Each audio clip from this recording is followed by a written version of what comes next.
You told me that you grew up kind of having two dinners. You had two really great chef grandparents and great grandparents. And so that was kind of how you got introduced to Yeah. chefing. I grew up in a very Italian American family. My grandfather was a butcher, and his name was Primo. And luckily, I grew up right across the street from my grandparents. So I would always go scope out what my grandmother was making for dinner.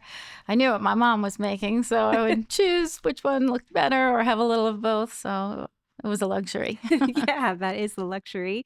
My mom did not cook very much. I told you that we had chickens that we slaughtered Yeah. on our property, but my mother used salt and pepper, and that was it. So I still don't know how to cook today, Oh, but I could slaughter an animal for you. well, that's good. That's a great skill to have. You're hired at Primo.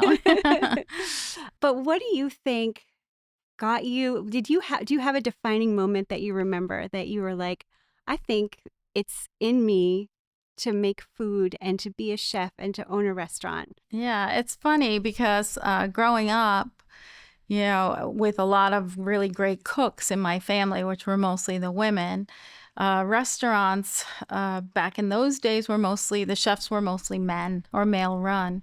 So I didn't really consider it as a career option.